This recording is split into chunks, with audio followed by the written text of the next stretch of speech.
A message from Captain Obvious. If you kill me, that would be deeply wrong. But what makes it wrong? If you kill me, you rob me of my future.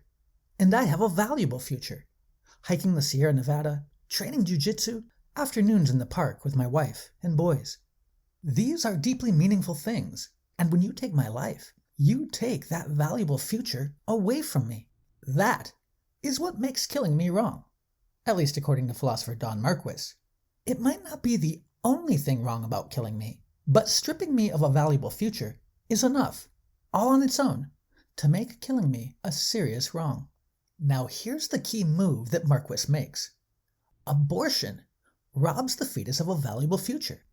So if killing me is deeply wrong, and it is, then so is killing the fetus, and for the same reason. Well, not the exact same reason.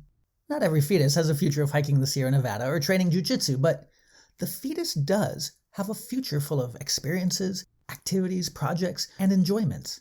Of course, the fetus has a future full of hardship and heartache too. We all do. That's just the human condition. But the fetus has a future like ours, and that is what makes abortion wrong. It deprives the fetus of that future. Notice how Marquis just sidestepped a minefield of difficult questions, such as whether the fetus is a person with rights, or when exactly the fetus becomes a conscious being. The relevant question, says Marquis, is whether the fetus has a future like ours. If it does, then killing the fetus is wrong, and for the same reason that killing you or me is wrong. It deprives us of that future. Let's hit pause for a moment. Marquis has given us an account of the wrongness of killing, based on the concept of a future like ours. His whole argument against abortion depends on it, so let's take a closer look. First, Marquis says his flow view is right because aliens. If intelligent, peaceful aliens were to reach Earth, don't you think it would be morally wrong to blast our friendly visitors to Kingdom Come? But what makes it wrong?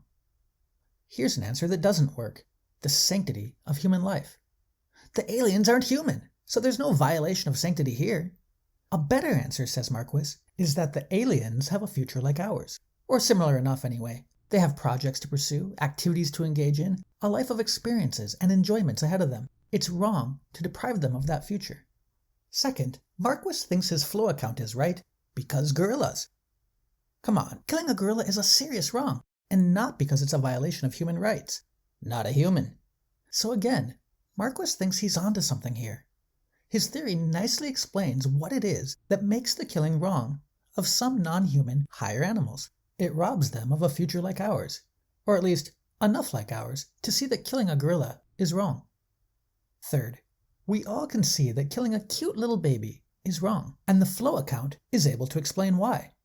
It's not because the baby is valuable and having rationality or free will. This little guy is cute as can be, but he doesn't engage in reasoning or make free choices. His little baby brain isn't developed enough yet, nor is it because the baby is valuable as a center of self-awareness. This baby won't develop that cognitive capacity until around 18 months, but babies like this do have a future like ours. That's the key. So according to Marquis, his flow account has a lot of explanatory power, and in the end, his argument is remarkably simple. It's wrong for you to kill me. And what makes killing me wrong is the same as what makes killing visiting aliens wrong. The same as what makes killing a gorilla wrong. The same as what makes killing a little baby wrong. And the same as what makes killing a fetus wrong. It takes away a future like ours. 3 quick objections. First, the flow account makes contraception wrong because it deprives one of these sperm of a future like ours. But that's ridiculous. So Marquis's argument must go wrong somewhere. Reply. The sperm does not have a future like ours, because the sperm does not continue on as a zygote.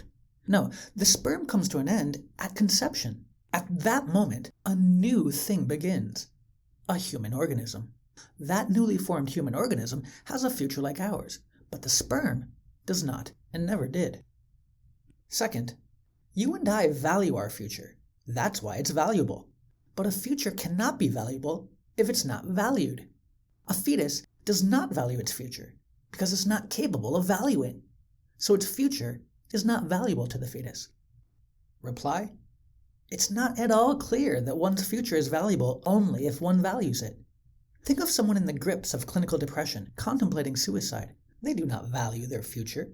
But let's say they get treatment and go on to live a deeply meaningful life. It seems fair to say their future had value, even when they were unable to see the value in it. Third, a fetus cannot be wronged because it lacks the required mental capacity to be wronged. For instance, it cannot feel that it has been harmed or think that its interests have been denied. Reply: it just doesn't seem true that mental capacities are required to be a victim. Imagine you're in a coma. Don't I wrong you if I tattoo your unconscious body without consent?